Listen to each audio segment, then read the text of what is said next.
Subscribe करें हमारे YouTube channel को और बेल आइकन को प्रेस करें हमारे लेटेस्ट वीडियोस को देखने के लिए।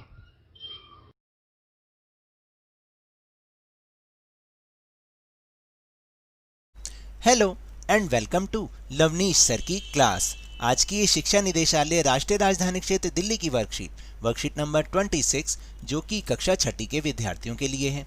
यह ली गई है सामाजिक विज्ञान के भूगोल विषय से और आज इसमें हम जिस पाठ को समझने का प्रयास करेंगे वह है पाठ नंबर 5, पृथ्वी के प्रमुख परिमंडल महाद्वीप।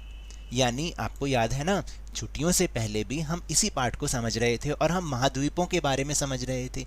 तो उसमें हमने लगभग 4 महाद्वीपों के बारे में पढ़ा था और ये भी जाना था कि पूरी दुनिया में 7 महाद्वीप हैं।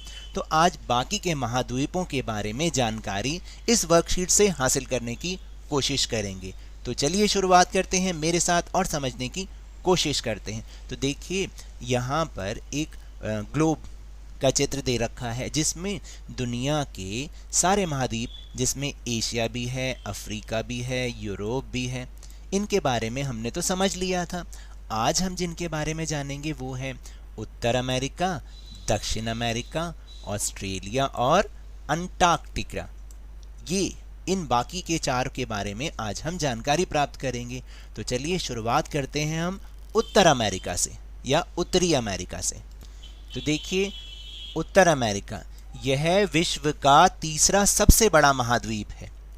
यह भूमि की एक बहुत ही संकीर्ण पट्टी द्वारा दक्षिण अमेरिका से जुड़ा हुआ है जिसे पनामा स्थल संधि कहा जाता है। आप देख रहे हैं ये है उत्तर अमेरिका और ये है दक्षिणी अमेरिका और ये एक छोटे से स्थल भाग से दोनों आपस में जुड़े हुए हैं और ये बहुत ही संकीर्ण है, बहुत ही नैरो है। इसको हम स्थल संधि कहते हैं। याद रखिएगा, स्थल संधि होता क्या है? स्थल का एक संकरा भाग होता है जो 2 बड़े स्थलीय भागों को एक दूसरे से जोड़ता है और ये जो स्थल संधि है इसका नाम है पनामा स्थल संधि। याद रहेगा। फिर इसके बाद यह महाद्वीप पूरी तरह से उत्तरी और पश्चिमी गोलार्ध में ही स्थित है। 3 महासागर से यह महाद्वीप घिरा हुआ है, यानी यहाँ पर भी एक महासागर है, यहाँ पर भी और यहाँ पर भी। तो ये 3 तरफ से समुद्र से पूरी तरीके से घिरा हुआ है। यहाँ पर ये तो हमने आपको बताया स्थल संधि होती है जिसको हम पनामा स्थल संधि भी कहते हैं, जो कि उत्तर अमेरिका और दक्षिण अमेरिका को जोड़ रही है। इसी तरह एक जल संधि भी होती है, जैसे पानी का एक संकरा भाग जो 2 बड़े जल राशि जैसे समुद्रों और महासागरों को एक दूसरे से जोड़ता है। जैसे आप अपना भारत देखिएगा ना, भारत के नीचे बिल्कुल दक्षिण में एक श्रीलंका हमारा एक देश है, पड़ोसी देश, और उसके बीच में एक हल्का सा हम एक लाइन डालते हैं। ये क्या है? ये स्थल नहीं है, ये जल संधि है, यानी ये पानी का संकरा भाग है जो 2 बड़ी जल राशियों को आपस में जोड़ रहा है। तो यहाँ पर एक प्रश्न भी दे रखा है कि भारत और श्रीलंका के बीच स्थित जल संधि का नाम बताइए, तो उसका नाम है पाक जल संधि। क्या नाम है? पाक जल संधि। याद रहेगा, स्थल संधि और जल संधि किसे कहते हैं। अब चलिए चलते हैं दक्षिण अमेरिका की ओर। यह अधिकांशतः दक्षिणी गोलार्ध में स्थित है। मैंने आपको बताया था, जब पिछले वर्कशीट में हमने समझा था कि भूमध्य रेखा होती है जो कि 0 डिग्री वाली होती है और ये पृथ्वी को 2 लगभग बराबर भागों में बांटती है। जो उत्तर की तरफ होता है उत्तरी गोलार्ध, जो दक्षिण की तरफ होता है दक्षिणी गोलार्ध। तो दक्षिण अमेरिका दक्षिणी गोलार्ध में स्थित है और दुनिया के ज़्यादातर देश उत्तरी गोलार्ध में स्थित है। तो जो दक्षिण अमेरिका तो दक्षिणी गोलार्ध में स्थित है और विश्व की सबसे लंबी पर्वत श्रृंखला एंडीज पर्वत श्रृंखला इसके उत्तर से दक्षिण की ओर फैली हुई है। और एक और बात, दक्षिण अमेरिका में विश्व की सबसे बड़ी नदी अमेजन नदी बहती है। आपने अमेजन के बारे में सुना ही है ना? बिल्कुल। तो अमेजन नदी कहाँ बहती है? दक्षिणी अमेरिका में बहती है। चलिए अब चलते हैं ऑस्ट्रेलिया की ओर। ऑस्ट्रेलिया यह विश्व का सबसे छोटा महाद्वीप है और जो पूरी तरह से दक्षिणी गोलार्ध में ही स्थित है। चारों तरफ से महासागरों और समुद्र से घिरा हुआ है, इसलिए इसे एक द्वीपीय महाद्वीप भी कहा जाता है, क्योंकि ये चारों तरफ से समुद्र से और महासागरों से घिरा हुआ है। ये है ऑस्ट्रेलिया जो कि दुनिया का सबसे छोटा महाद्वीप है। अब चलते हैं अंटार्कटिका। अंटार्कटिका जो कि पूरी तरह से बर्फ की परतों से ही ढका हुआ है, सिर्फ बर्फ और बर्फ और वहाँ कुछ नहीं है।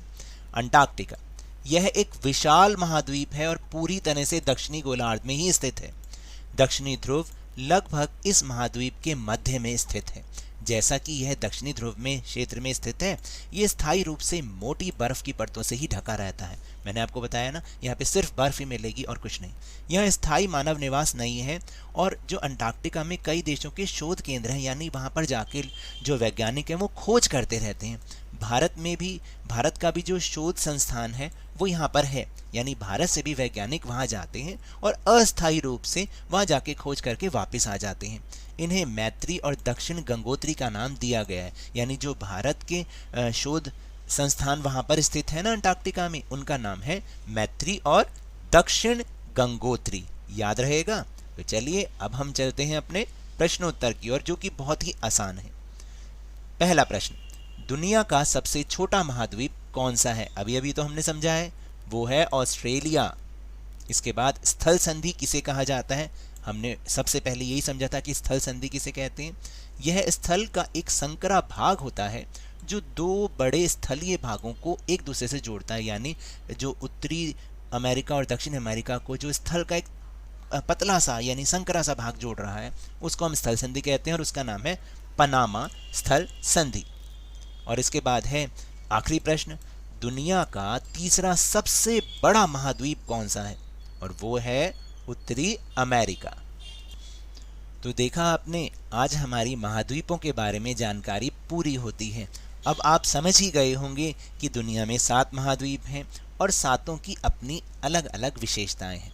तो ये तो थी आज की वर्कशीट। अगर मेरे इस तरह समझाने से आपको थोड़ा सा भी समझ में आया हो तो इस चैनल को ज़्यादा से ज़्यादा सब्सक्राइब कीजिए, लाइक कीजिए और बहुत ज़्यादा शेयर भी कीजिए। और हाँ, मेरे साथ इसी तरह वर्कशीट को समझते रहिए, लेकिन ध्यान और मन लगाकर पूरी मेहनत और लगन के साथ पढ़ते रहिए।